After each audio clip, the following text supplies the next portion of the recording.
What's going on everyone, I'm Alex and this is the review of the ZTE Grand X Plus. This device costs about $200 in Canada and is just above an entry-level device. You do get some decent specs for the price and you do get a 5-inch display. The display on this device, it's a 720p display, so it's pretty good. The colors are pretty nice. The only bad thing about display is the viewing angles. As you can see, if you turn the device away from you, the viewing angles aren't great, so you cannot really see the screen that well if you turn the phone away from you. Other than that, the colors are pretty nice and the display does look good. Let's take a look at the device. So on the back here we have the 8 megapixel camera. It also has a flash. Here we have the ZTE logo. At the bottom here it says designed in Canada. I'm not sure what that's about, but it's designed in Canada. At the bottom here we have the speaker. On this side we have the power button, and these are the volume buttons. The back here I don't like that much. It gets dirty very easily and it's a bit slippery and it feels a bit cheap. Let's keep in mind this is a cheap device. On top here we have the 3.5mm audio jack. On the front of the device we have the speaker right here, the 2 megapixel camera right here. This is the ZTE logo, the light and the proximity sensor right here, and somewhere around here we have a LED light. Also the buttons at the bottom here do light up, so it does look okay. At the bottom of the device we have the charging port and the microphone. I'm gonna quickly take out the back cover so you can see what's behind the back cover. So we have a 2300 milliamp battery. This is where the memory card would go. It only has 8 gigs of internal storage, so you will need a memory card. This device also has 2 gigs of RAM and it's running a Snapdragon 400 processor. So it's not a bad device overall. It's not the fastest, but it's not the slowest either. I'll put this back. So this is the stock launcher. It tries to look a bit like the stock launcher from Google. However, it's a bit strange. So for example, if you want to change the wallpaper, you actually have to choose the wallpaper right from there. You can change the effect on the way you scroll through the pages here. It's pretty basic. I mean, you don't have that many options. You can also make some folders. To go into the app drawer, you just press that button on top, and as you can see, it moves pretty quick. Let's go into the settings app and check out the settings app.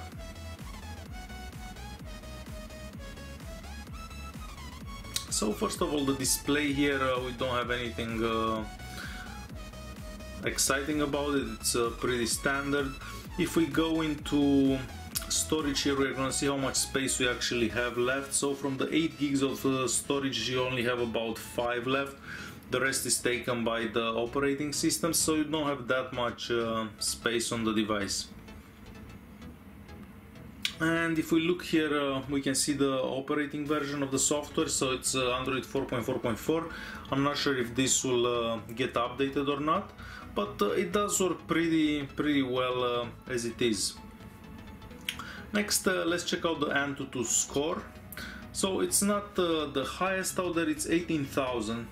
I mean, it's a decent score, but I was expecting a bit more for the processor that it has. Here we can see some information about the device, the screen resolution, the rear camera, how many megapixels it has, the RAM right there, the storage. Alright, next let's check out the sensor box. So it doesn't have that many sensors as you'd expect because it's a pretty cheap device, but it does have quite a bit. So you have the regular ones here, nothing too crazy about it, and it's decent for a $200 phone. Next, the multi-touch. So you can touch the screen in 5 places in the same time and it will work fine. Next, I'll check out the GPS test, so we'll see how fast it connects to the satellites. We are inside the house right now, and it does take a bit inside the house, but as you've seen, it was pretty quick even inside the house. So Google Maps works great with this device as well. Next, I'll check out the LED tester, so basically the notification light on top there. It doesn't change that many colors, but for the price it's good that it actually changes any colors. So you've seen red, and there is usually green and something else. See, it was green right now, but doesn't change into blue or any other colors like that. Next, I'll show you the flashlight on the back. So it's not the brightest, definitely, but I mean, with some phones that are this cheap, you don't even get a flash. So that's pretty good that you get a flash and it works. Next, I will do a speed test on LTE. I'm currently on Fido in Canada. So let's start the test and see what speeds we get.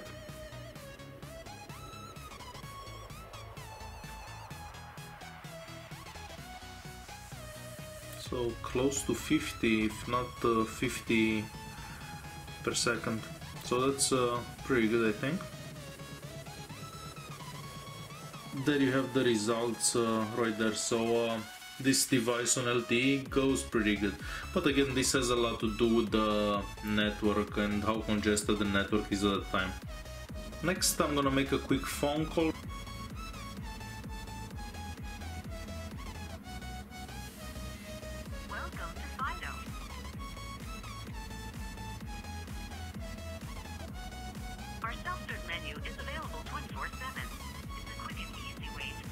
On a transaction, such as checking your usage, your account balance, or making a payment. To use our self-serve menu, press 1. The proximity sensor works well, as you can see. As soon as you get close to the device, the screen turns off. And the call quality is actually really good.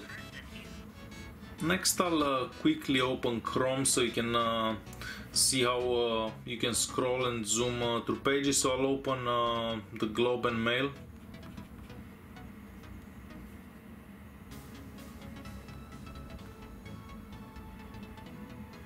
I'll open a random article here.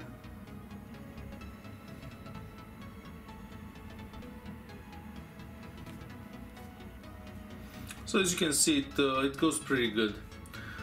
Next, let me find Google Plus, and I'll just quickly scroll so you can see how it does as well. So not bad at all, as you can see.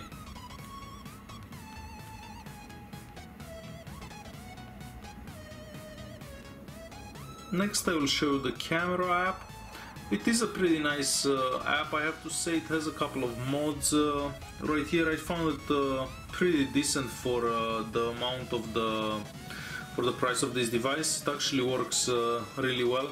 You have a manual mode where you can select quite a bit of stuff. You have a HDR mode, but again, you have an HDR mode on any camera pretty much. And it does take pictures pretty quick.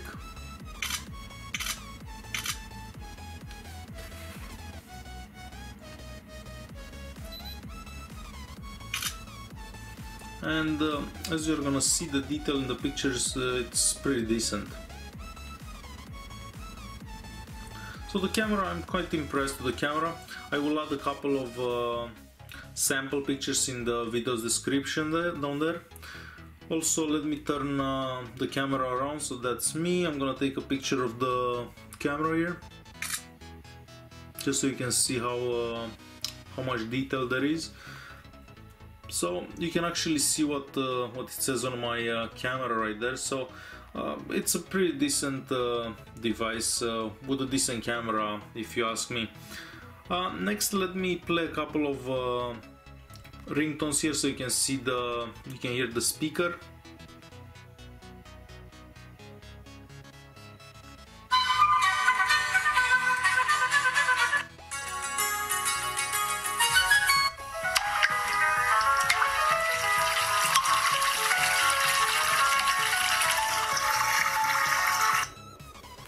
And the speaker works decent as well. Next I will play a couple of games so you can see how it performs for games.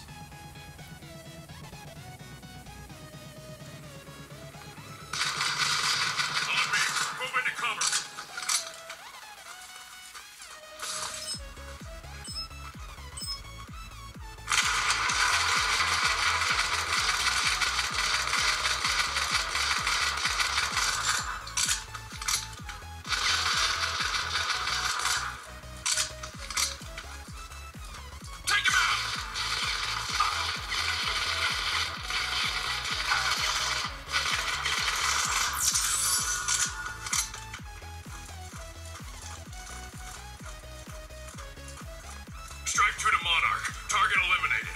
Confirm extraction location. Over. Hold up. Come on. Let's go. Thanks.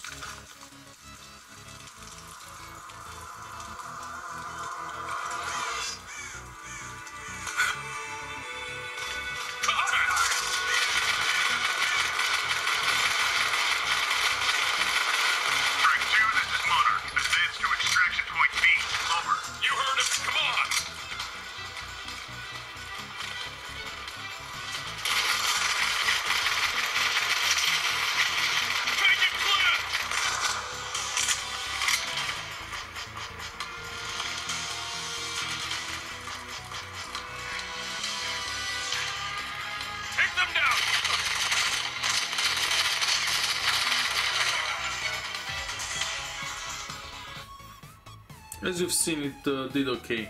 Next I'll be playing Real Racing 3.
And as you've seen, that one worked okay as well.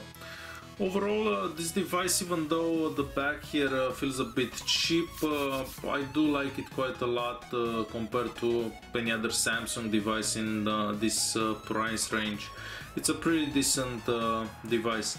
The battery, it's not the best. I mean, you can barely make it through an entire day.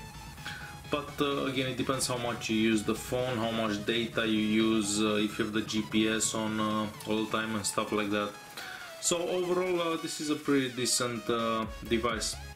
Thanks for watching and don't forget to subscribe.